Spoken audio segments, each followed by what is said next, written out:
I first saw you on the Logan Paul podcast, and I really enjoyed that podcast. I thought it was one of the best podcasts I've seen. However, the subject of that podcast is extremely sensationalist, and I don't think it does justice to you. I just finished reading your book. It took me a good 35, 45 days to read it. And in the beginning, I was like, he's trying to sell me something. He's trying to be very formulaic. I didn't like how many quotes you had in the book, man. It just was not fun. Way too many quotes. Until I started enjoying them a bit. I skipped many of them. I skimmed through them because I wanted to finish the book, and 35 to 45 days is way longer time to read anything. But I must congratulate you on what you have achieved. I think you've achieved something amazing, and it really shows. And I'm not disappointed at this investment of time and some money. I read this on my Kindle, on my phone, on my Kindle, and I just finished reading it. And I think whether it's your take on Donald Trump, and the other day I was trying to, tell someone why I like Donald Trump, but I couldn't get the right words.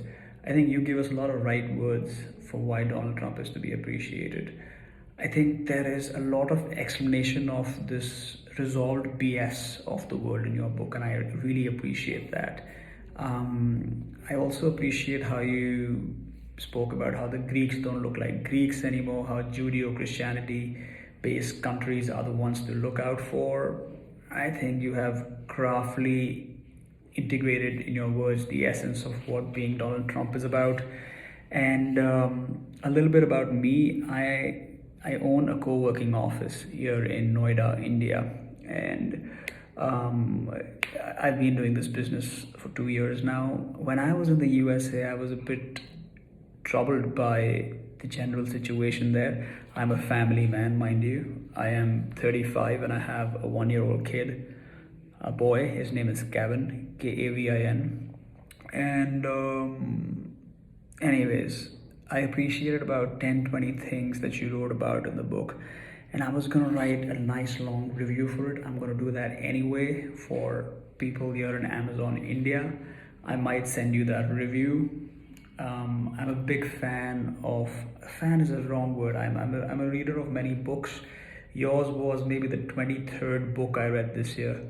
And it might just feature in the five best books of the year, if not the five, the 10 best books of the year. You see, the year is not over, and I intend to read at least five or seven more. I think you should bring out the audiobook of this and read the book out.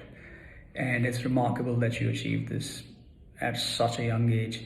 I couldn't believe the story about you being 12 and writing a book. That was just unbelievable. But then you are an unbelievable guy. And this is the most unbelievable book. Of course, it suffers from being extremely raw and unedited, but I think that's also charming because only then can one understand the station you are at. And you remind me of Robert Greene, man, and he's my favorite author, no BS. So thank you, Stefan. I hope you are having a great time. Towards the end, when you wrote the story about your dad, man, that was just hard, man. And I really, really, I felt for you, man. I felt for you. I won't lie. And yeah, I've had a very good life, a very joyous life, full of love from father, mother, grandparents, and I have a tough wife. And I keep wondering about this law and order, this whole Me Too situation and movement. It hasn't taken off as badly as it has in the USA because India is way more patriarchal, way more patriarchal. And also the thing you said about divorce and how the man must stay with the kid for the kid to grow up. So many things, man, in the book resonated. So, congrats on this book. I'm gonna read at least two books from this. I might read The Way of a Powerful Man or The Way of Man. I might read the Lucifer Principle. I might read the Jack Donovan book, and I might read Meditations. At least one of these I will read and I will credit you with them. Thank you.